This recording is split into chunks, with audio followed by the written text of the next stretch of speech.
Yo, what's going on, everybody? It is 3 p.m. here in Chicago, Illinois. That means it's time for another live stream. Today is Monday, March 29th, 2021. And because it's a Monday, it's time for a Monday mukbang. Today, I'm eating pizza. It's leftover pizza, so nothing to get too excited about. There's a whole long story. I had a bigger Monday mukbang planned for us today, but I just ran into a couple of obstacles. So today we're eating leftover pizza, which we ordered a couple of days ago, I think Friday night.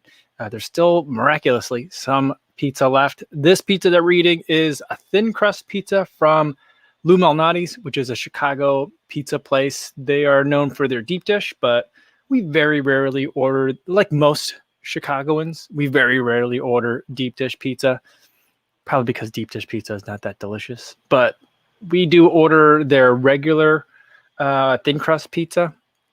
It's, again, not my favorite, but they're very good about allergy awareness and allergy control. So we feel good about ordering from there. So we like to order from there. We'll get to that in a minute. But before I do that, I do want to say hi to everyone listening on the audio version of the live stream, listening into the podcast form. Hope you guys are having a good run or getting some work done today. And everyone watching this on YouTube after the fact, maybe you were eating and then you couldn't catch it live. And now hopefully you're full and then can watch the Monday mukbang. Otherwise, you're probably going to get hungry because most people, we just end up talking about food a lot and then people end up getting hungry. All right, let's focus on focus. First of all, there we go. Now I'm in focus. All right. First, we've got Philip Bourne in here. He says, yo, what's going on? Bit the bullet and ordered a stride arriving on Wednesday. Can't wait to try it. Awesome, Philip. You'll have to let me know how you like it. And Innes says, he's trying to do an easy run with Pip, his dog, tonight, as much as you can go easy with a young collie. Yeah, I can imagine there's a lot of pulling that goes on the lead there because the dog will probably just want to run. KCA says, hello, everyone. To chime in on the lo-fi conversation from yesterday, I highly recommend lo-fi Christmas around the holidays. Perfect background music for cooking, etc. That sounds amazing. That sounds really amazing because I do know for a fact that my mother-in-law does a ton of cooking in the Christmas time, basically from like a little bit after Halloween, like all the way through to like January. The woman's oven is just on the entire time because she's baking cookies, she's getting ready for Thanksgiving, she's making pies, all sorts of just goodness for the neighbors, for her family, for her coworkers, all sorts of stuff like that. And I know she struggles with having enough. I don't know if she'll really dig the lo-fi. She's more of a country Christmas kind of lady, but I bet you I could get some lo-fi Christmas on there, and I think she'd probably enjoy it. I know my wife certainly would. I know I would. The girls might, but yeah, that's the kind of recommendation I'm looking for. Thanks, Casey. Frank says, did anyone see the New York Times article about how doing too much high-intensity interval training stuff or HIIT causes mitochondrial damage? I did not see that. That's interesting. I'll have to take a look at that. I was listening to Rambling Runners, the Mastering 40 series, and he was talking with his coach, James McCurdy, and he was saying that it was Jack Daniels, I think. He said that Jack Daniels did a study on runners. I don't know if he did the study himself, but somehow he connected the study to Jack Daniels, where they were taking some highly trained athletes and had them do no activity for like 80 days. I don't know how you get highly trained athletes to do no activity for 80 days, but this was the study, according to James McCurdy, when I heard on the podcast. And he was saying that he took muscle biopsies of the athletes before and muscle biopsies of them afterwards to kind of test how much fitness does one lose from a period of inactivity, like, for example, if you're injured. And he was saying that there was only a 5% decrease in mitochondrial activity of some sort. I forget the exact markers that he was looking at, but basically the conclusion we were supposed to draw from that is that you lose fitness, but not as much as you think, even after 80 days.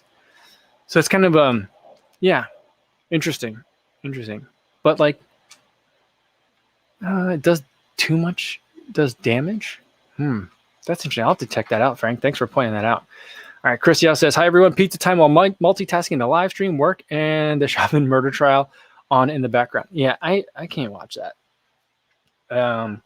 Well, my work used to be very much exactly that. So my job used to be the person in charge of all kind of the visuals. So when you see they had the 911 operator on earlier today, and they were showing like on the screen, she was looking at like it looks like an Excel export from the 911 call logs.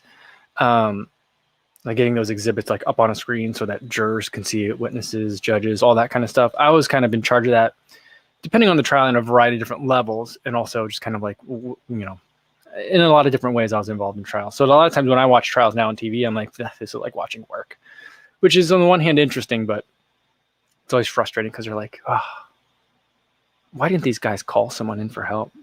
They're doing a piss poor job of things. So I haven't really been watching the trial. But I am kind of keeping tabs on it, of course, like most people probably are. David probably says, happy Monday to all. What's going on, David? And JC says, howdy, folks. Back after 3 absence while driving and running across Texas. That sounds like fun. Awesome work. You'll have to tell us more about that, JC. Welcome back. Jason Dahl says, hi, everyone. Easy 5 miles from you this evening. Really need to switch to becoming a morning runner. I'd say for a lot of people, I recommend morning running. I think it helps for a lot of people that are looking to try to develop the running habit. But, if it works for you in the evening, run in the evening. I don't think there's anything wrong with that. For me, if I moved my running to the evening, I know that I would end up skipping it or cutting it short a lot. It would frequently happen, I think. So mornings work for me. This morning I did, I guess, a long run kind of in like not the taper phase, but kind of like in the race maintenance phase, getting ready for that 10K, I think probably this weekend. And so it's like 11 miles, not a terribly long run. But it was cold out there. It was chilly. At least it wasn't too windy, but it was chilly. It was in the 30s today, so pretty cold. All right, I'm going to get into some of this pizza. So the one thing about Lou Malnati's pizza is I think they use a very similar crust for their thin crust as they do for their deep dish pizza. I think. Because it's spongy and very buttery. And it's almost like kind of like a savory pie crust in a way. And it's tasty, but it doesn't feel like it just tastes like if you made a cheesy bread with tomato sauce on it, It's the ingredients of pizza, but it isn't at the same time. I'm not saying it's not delicious, but a pizza purist would probably be like, tell me about this crust. What's in this crust? And they always cut it in tavern cut, like into squares, and that just drives me insane. I hate it. But, for an afternoon snack, pizzas, I'm not going to complain at all.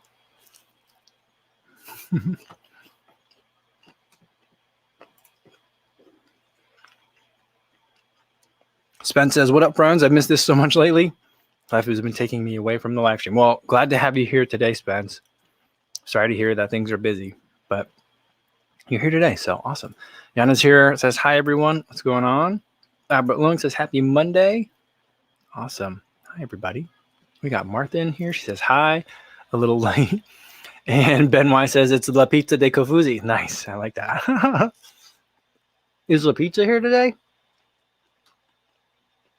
So here's the story about the pizza. Ben Brown says, pizza.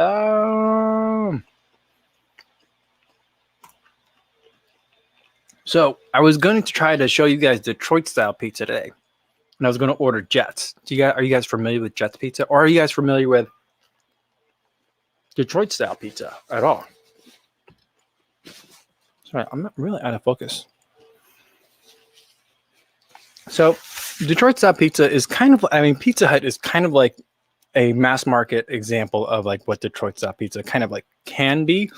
But I'd say Jets Pizza is also a franchise that's local to that area, but is starting to kind of expand a little bit. And there's several locations in Chicago and in Illinois as well, throughout the Midwest, I would say at this point.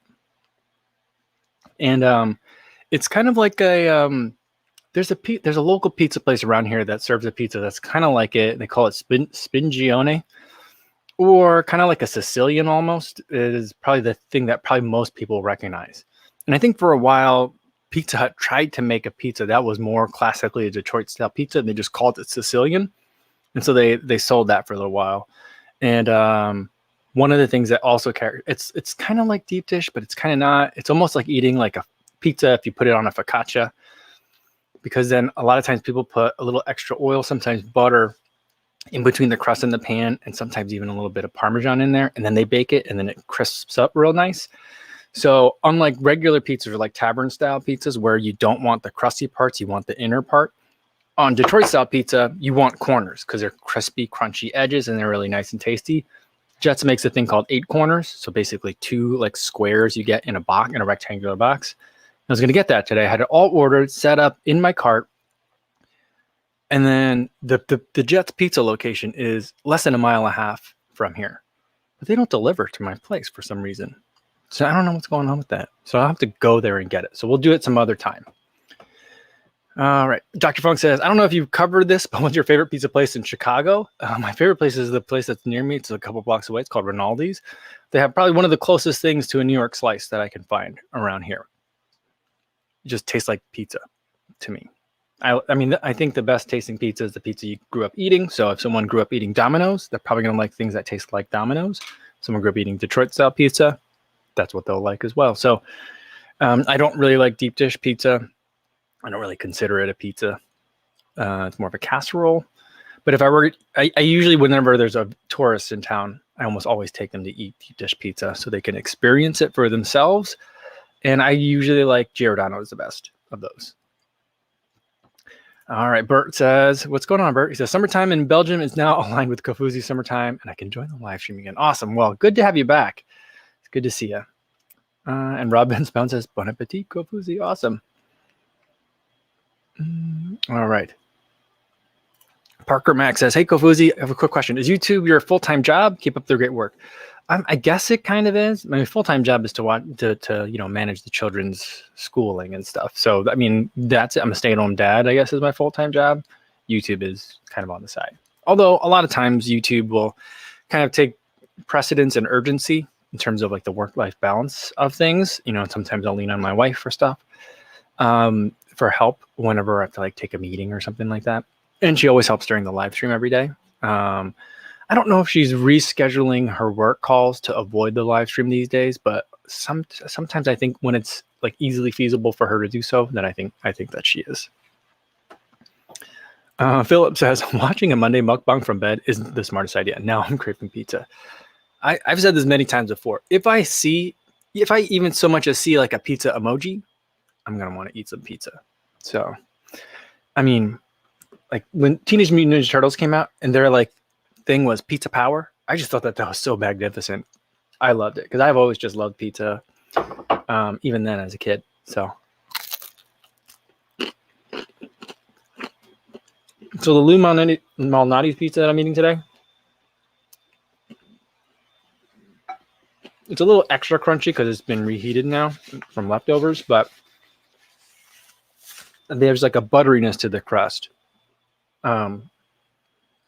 That is reminiscent of like a Detroit style.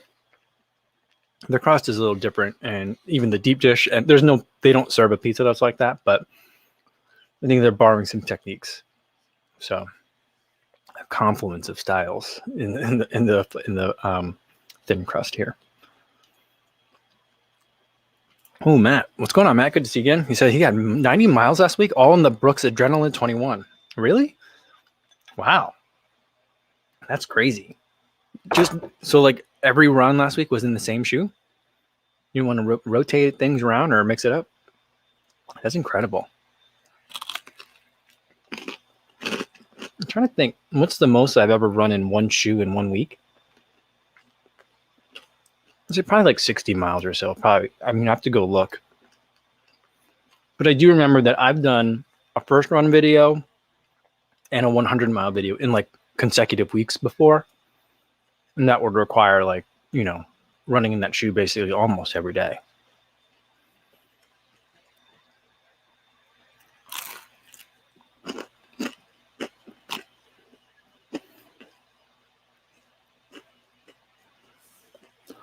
Deb Runner says, oh, what's awesome. Just Pizza just opened about a year ago here in Charlotte, North Carolina. That's cool. That's cool. I hope you like it. I mean, I enjoy it. It seems to be one of the The Detroit style pizza seems to be one of the greasier types of pizza a person can eat. But when you do have it, it is quite a treat. Viklam23 says, good day from Sydney. Welcome, Viklam. Good to see you. Scott says, New York style pizza, just call it pizza here. Yeah, I mean, growing up in New Jersey, same thing. You know, we rarely talked about styles of pizza. And then I remember one of the things that I thought was so bizarre was like when growing up in New Jersey, I think it was Pizza Hut had their like New York hand toss style pizza. And I looked at it and I was just like the commercial had just like all these New York stereotypes, like, hey, I'm walking here, like that kind of thing.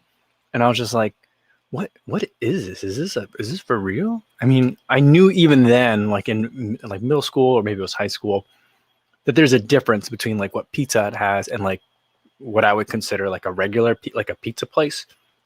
I just consider it as like, that's what chain pizza looks like. And like the pizza that I love is just like what like a pizza shop, like a pizza parlor pizza looks like. I didn't really equate them to like a style or regionality. I didn't really understand that until I basically left New Jersey for college, and I was in St. Louis. And I was like, oh, there's lots of different kinds of pizza around here. A lot of it's not good. So yeah, so so that was a very different experience for me. Shannon's here, says, hi, Co and Co. I'm late. Enough about the pizza. Tell me briefly about your thoughts about the Mach 4 first run. Oh man, that shoe is great. I love that shoe. Instantly love it. It's a great shoe. Fantastic. The only thing that confused me about it though is trying to think of like I didn't love it at like a little bit faster than marathon pace. I was like, it kind of takes a little bit of input to kind of keep it there.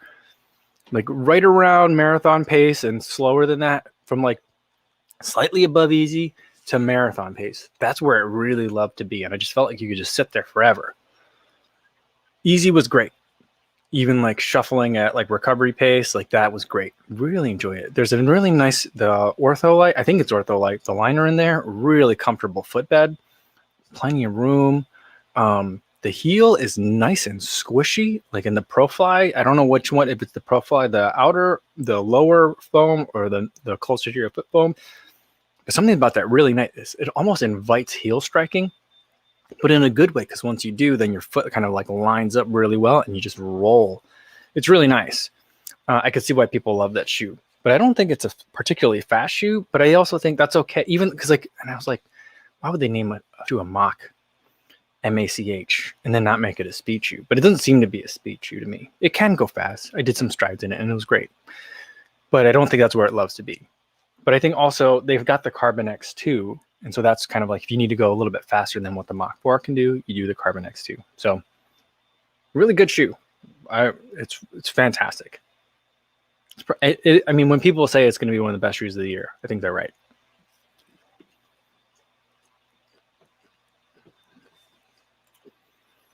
Martha says, pizza. There's a great article in the Smithsonian Mag about pizza in Naples. Google it. Great, especially the photos. Yeah. I would love to eat pizza in Italy. I mean, I think just a pizza tour would be great. For a while, I wanted to do... Did you guys ever watch, like... I used to love watching Alton Brown. At some point, he got very grumpy and like curmudgeonly. I think when he had to do like, what was that one show? It was kind of like Chopped, but it wasn't Chopped. It was like a Chopped and like he did like Iron Chef America as well. So like, I think right around then, that's when he started getting real grumpy because I don't think he liked doing those shows, but they kept making him do all those shows. But before that, Food Network let him do like that motorcycle tour miniseries. That was great. Because at the time I was also riding motorcycles too. So I was like, oh, this guy loves food and motorcycles and super strong coffee. I'm like, we should go on a trip together. But I really would love to do some sort of like pizza tour. So that might happen. I mean, that's what I'm thinking. Like that'll be like the theme for the Kofuzi like post-pandemic tour is just eating a lot of pizza. That's definitely going to be something that happens.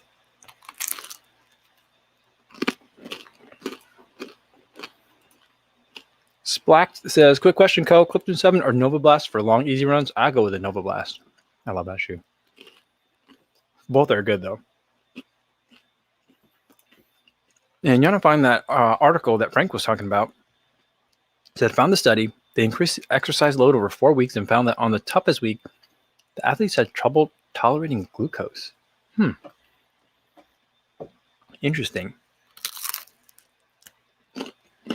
The first question I always want to know, though, whenever I think of like studies, is some studies will say we took well-trained athletes, and other ones take like couch to 5K people when they're in the couch phase. And so it's like you got to be careful with that.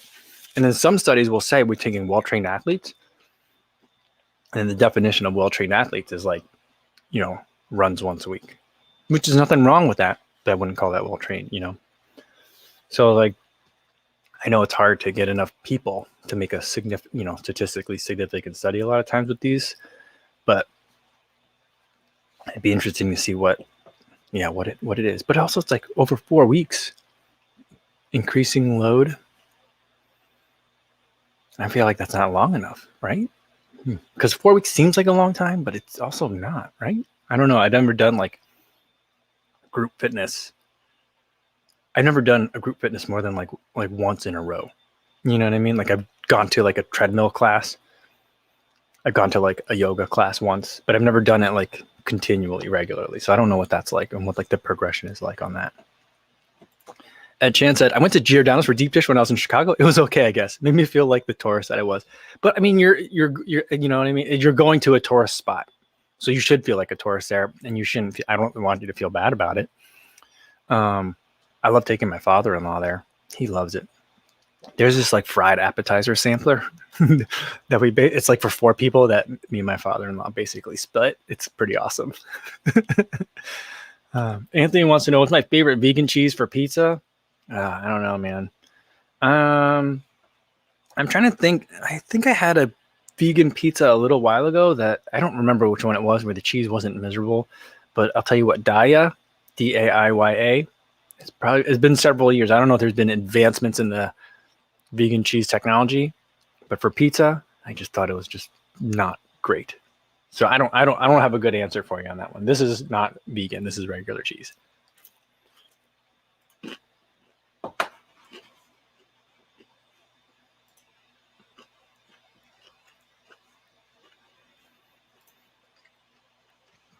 Mark's here. What's going on, Mark? Good to see you again. It says the Adidas app has the SL20 for 67. Is it a good shoe? For 67, should I check them out? Hello from Long Island. I think it depends on which. I mean, I think there's 2 different SL20s that are out there. The original one has like a lot of weird like vinyl and like almost armor around the heel cup, and that's kind of like the main difference to it. The newer one has more of like a traditional kind of running shoe upper. It's a little bit less weird. The stack heights are slightly different too. I feel like the version 2 is a little bit more refined, but the version 1 is a little bit more kind of like raw in a good way. Both of them at $67, I think, are great prices. That being said, if you're willing to hunt around at like a Ross or like any kind of like, not secondhand retailer, but like overstock type of reseller, you can get them for like 30 to 40 bucks. Whether you'll be able to get them in your size, then that takes a little bit of hunting. You probably won't get a chance to pick the color. But at $67, I do think it's a great deal on a shoe. But just know it can be found for cheaper.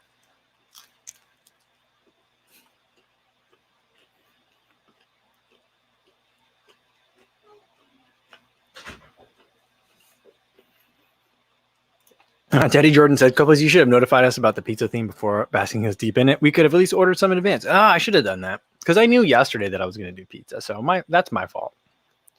That's my fault. Sorry about that.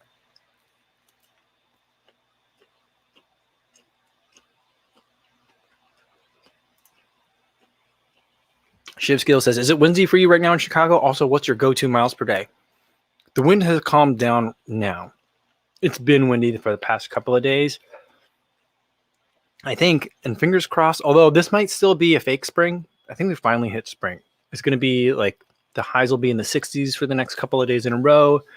And I think we're finally going to kick that like morning lows in the 30s. I think we're finally going to kick that. Maybe, maybe not. It's going to get, I think it's getting better. And with that transition means the winds kind of like die down. So I think that it's going to be a lot less windy for at least a little while. But I think opening day is this week for baseball. And it usually snows at least one point in the baseball season here in Chicago. So we still probably have one more like blast of winter to come. And my go-to miles per day, I love it if I can get 10 in. I usually don't have time to get 10 in every day. So it usually ends up being like 6 to 8 is for most days.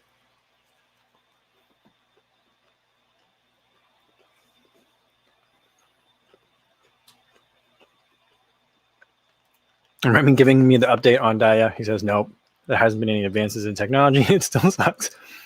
I basically equate it to like Big League Chew.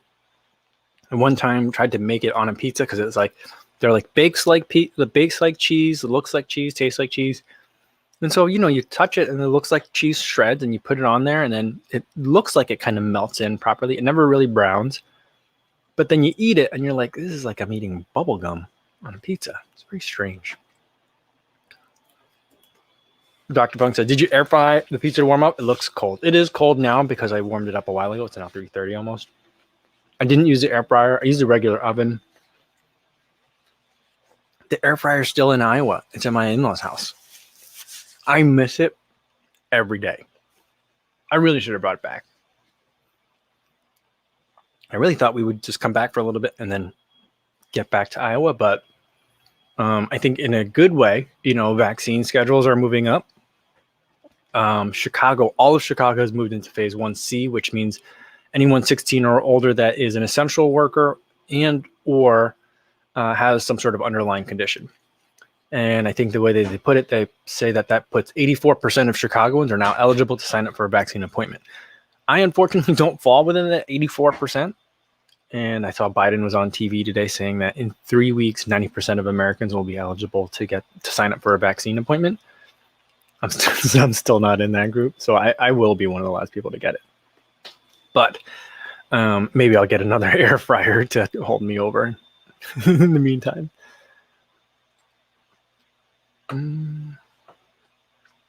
Shoedown says beer, pizza, coffee, pizza, new shoes reviewed. Well, I do have another cup of coffee today as well. So I am trying a new coffee, not new today, but like this bag of coffee that I had is new. I got it on Amazon. It comes like I don't know what it is. It's like another kind of ethically grown or fair trade coffee. And then like each flavor comes in a different color. This bag is pink or magenta, some sort of like pinkish red. And it's pretty tasty. I actually really like it. La Pizza's here. Good to see you, La Pizza. We were thinking about you today.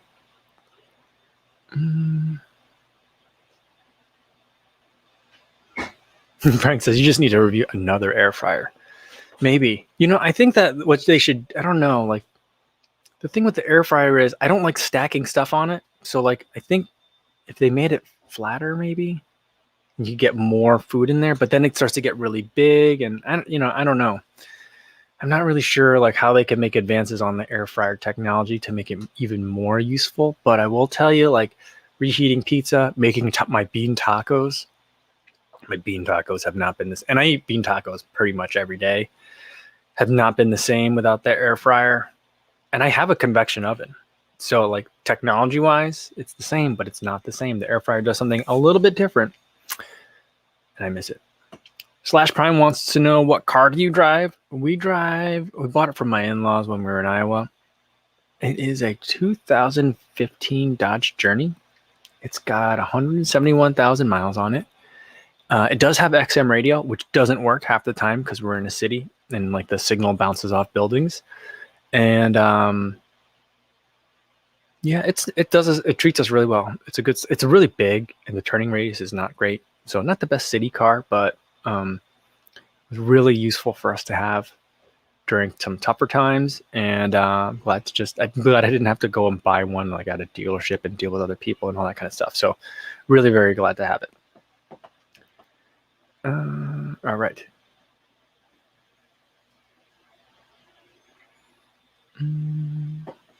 Jeff Elliott's here, says better late than never. Hello, everyone. What's going on, Jeff? Good to see you. Glad you're here.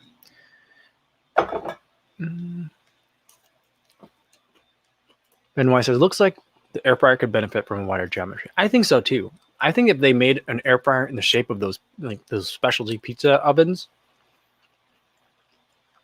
I think we'd be onto something there. But then, like, one of the main benefits of the air fryer is that it's vertical and not horizontal, so it doesn't take up as much space. But I suppose the vertical really isn't doing it a huge favor. So I don't know. I think there needs to be some rethinking. I think there's a room for innovation in that field. So this piece of pizza that I'm eating is the last one I have for today. It's one of the inside slices of the pizza. When you have a tavern cut, some of the slices have crust, some of them don't. The interior pieces, I think, are the best. And this is delicious, even if it is a little bit warm, like room temperature. Still very good. 1999 Todd says, do you drink your coffee with anything like milk or is black? For runners in general, is it better having coffee with regular milk or just black? I drink it black. Every once in a while, my wife and I will make like weekend coffee. And, I might warm up some milk and put it in there. We used to have a little milk frother. It looked like a coffee press, but instead of just pressing it down once, you kind of froth it, like give it some pumps. And it would kind of froth milk really well. I don't know where that thing went. So we don't really do that. That was more like a misto or mista. I don't know what the word is for that. Kind of like a latte, I guess. But so we used to drink some of those, but most of the time I just have it black. I might throw some milk in there if there's just a little bit of milk left in the gallon. I just want to get it out of the fridge. But for the most part, I have it black. I don't know if it's better or not to have it with or without milk. I don't think there's too much of a difference there unless you have some sort of dietary reason where you're monitoring your dairy intake. So that's kind of what I think about it.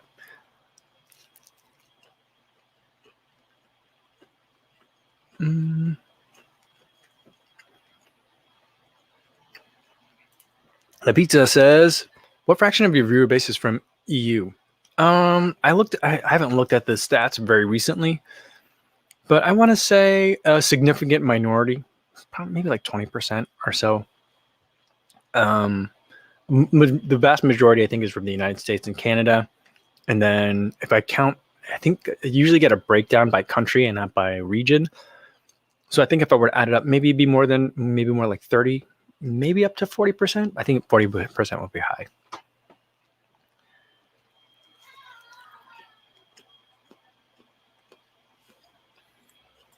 Jacob Park said, got out and ran around the St. Louis Arch this weekend. Pretending the Mississippi River was a lakefront trail. Awesome. That's so fun. Really cool. I would, I don't think I've ever run right there on the landing where the arch was. I think that's a run I've never done. I'm going to have to do that next time I go down there.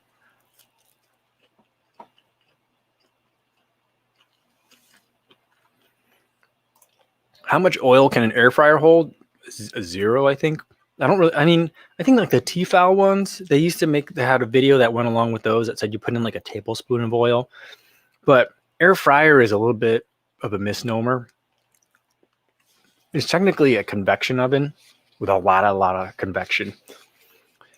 I think probably the best way to describe it is convection broiling. I think that'd probably be the best way to describe it.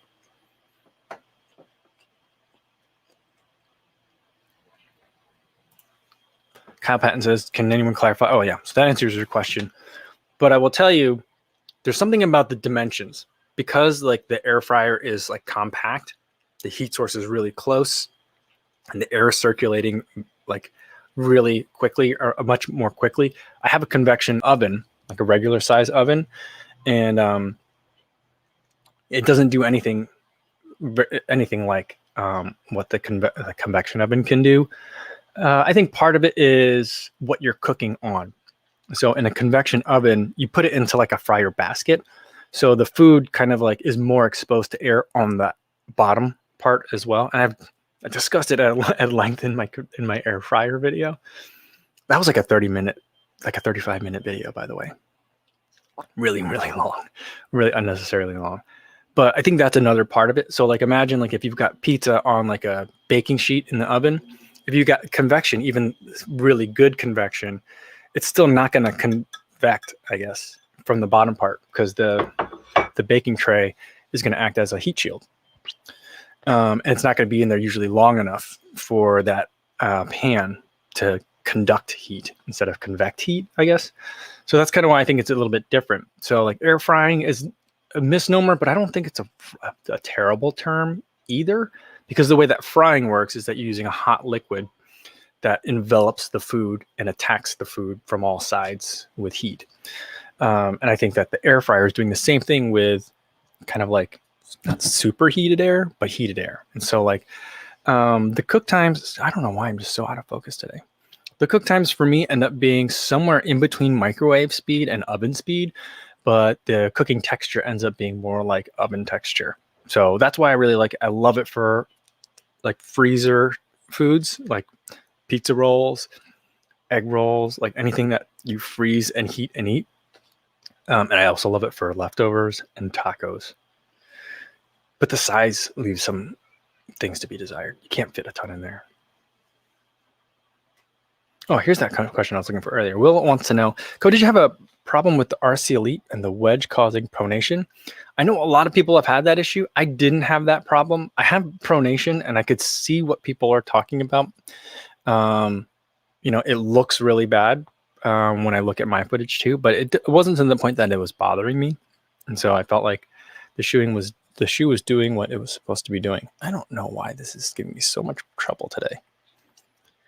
Just not in focus. Is it this? Sometimes like, because it looks for my eyes, and I think with my glasses, like there's a lot of light in here today. So I'm not sure why it's having such a hard time. All right. Sorry about that, everybody. All right, let's see what else we got here.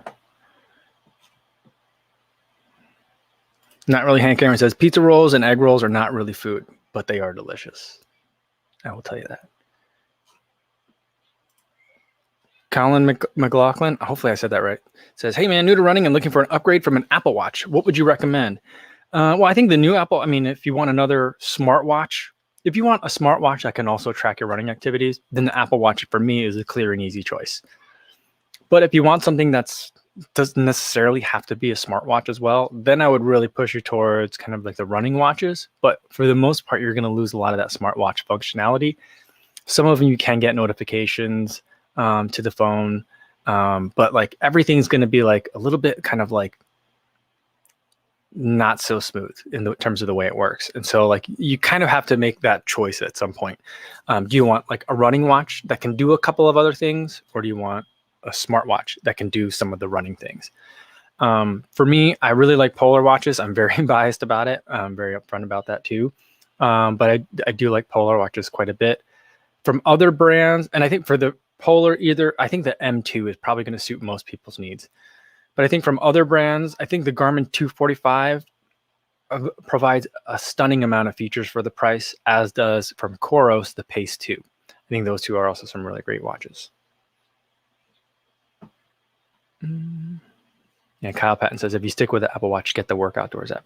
It's a very pretty app. I like that one. And that one does have map. You can run and see yourself on a map, which I think is useful for some people who get lost a lot. It's very nice.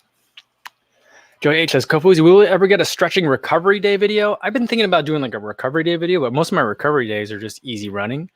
I do have my warm-up routine that I've made a couple of videos about. If you look up like how I fixed my knee and Kofuzi, then you'll find it. It's also the same thing as my leg strength video became my warm-up routine. So, but instead of doing it with weights, I do everything body weight, and that just becomes my warm-up every day in the morning. And I don't really do a ton of stretching otherwise after that. I might, kind of move around a little bit and just see if anything feels tight, but I don't do anything routinely as far as stretching. I do think, though, that one of the things, kind of like once I finish like doing this 10K time trial, is one thing I'm looking forward to incorporating over the summer is to do more of some plyometric exercises. So not really getting into the weight room, but doing more leg strengthening exercises. So that's something else that I'll be incorporating soon. I'll probably make a video about that.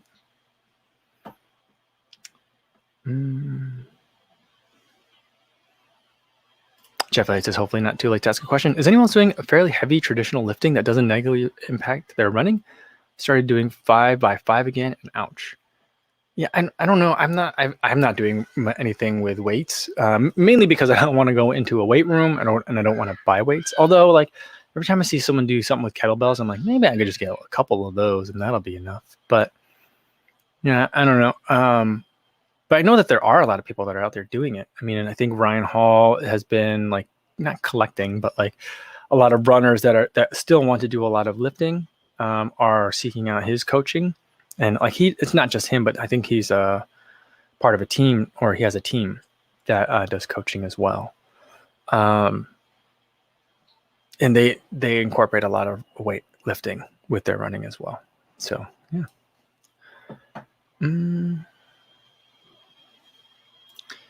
Chris Dyke says, looking back, I underestimated the benefit to real buttons over touchscreen for a running watch. My Apple Watch 4 is fine for set it and forget it, but the Garmin is my go-to for everything else.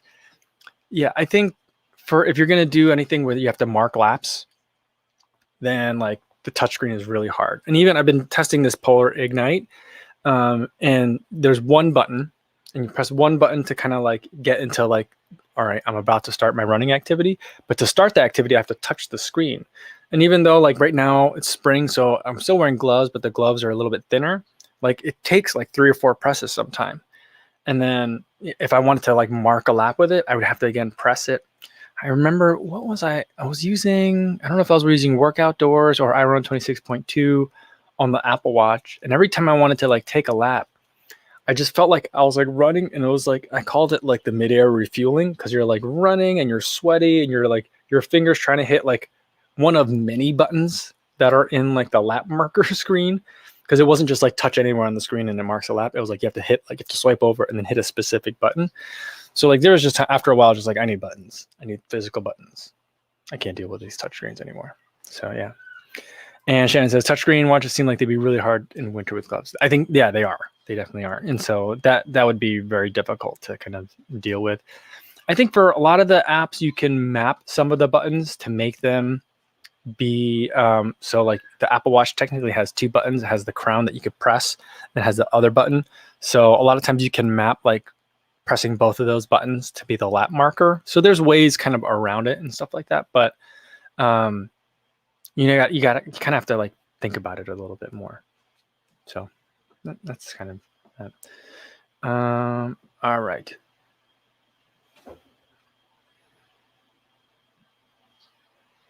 Or McGowan wants to know, what's my weekly mileage? Right now it's a little bit lower because I'm trying to stay kind of like in race readiness. Last week, though, I think I still ended up with 59 miles for the week. During this training program for the 8K training, I was usually averaging like right around 62 miles a week. Not quite 65, but usually more than 60. I think I had another week where I had 59 miles for the week. Man, this camera today. And then, if I'm just like not training for anything, I'll probably be right around 65 for the week as well. So that's kind of like my default, where I'll usually like to end up, because I like to run. So that's where I am. Benoit says, dumbbell and kettlebell prices have soared here because of lockdown. Hardly any supply last time I checked. That's what I heard too. I heard it's hard to find those. All right, let's do a couple more, and then I gotta get going for today. Martha says, I do weights, but not very heavy, and squats are very safe for legs, hips, and glutes. Also use those small bands for leg, hip, glute strengthening routines. Yeah, Bob and Brad sent me like a set of bands, and they have like handles on them, so you could do like, I don't know, presses of some sort. I don't think it's weird. Like you either step on the band or like wrap it around your back, and then you can do stuff. And I've like yet to open the box or think of how I would even use those. So I don't know. I've had them for like a month and maybe 2 months now. I got them before we came back to Chicago. So I got to figure out at some point what I'm going to do with those. Will Gravel says, even the Garmin Vivo Active series with no lap button kind of sucked for me. The biggest benefit to upgrading to the Phoenix 6 Pro has, no joke, been having a lap button.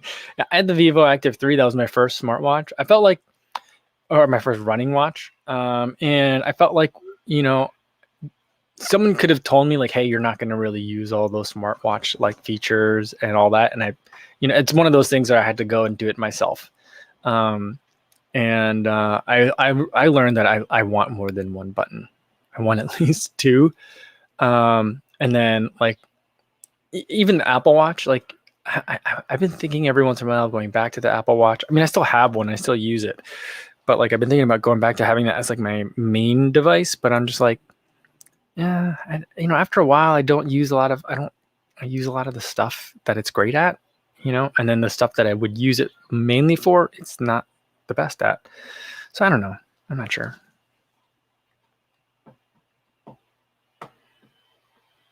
And Martha says, the bands I'm talking about are smaller for the ankles and various parts of the legs. I've used the longer ones as well, but for upper body. Yeah, I have the smaller ones as well, not from Bob and Brad.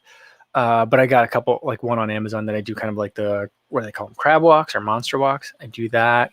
Or people do like clamshells and stuff with them. I think I underutilize this. I think I could benefit from using those more. All right.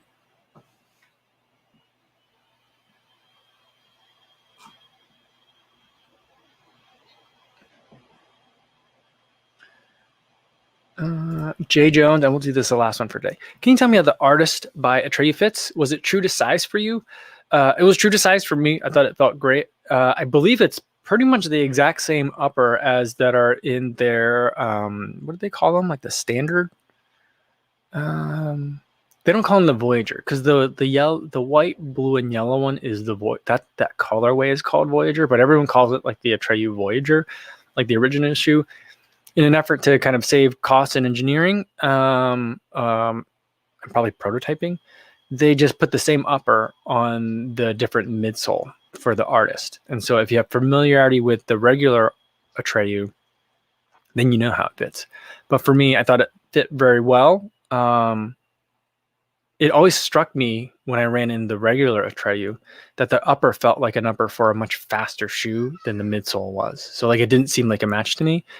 It makes a lot more sense to me on the Artist in terms of like matching the upper to the midsole, because it feels a little bit snug in a good way. But I would say there's probably a little bit more room in the toe box than in most kind of like faster shoes or carbon plated shoes that you're going to run in. So that's how I think it fits. All right. I think that's going to be it for today, guys. Thanks for joining me for kind of a Monday mukbang today. I'm sorry it was a little bit disappointing.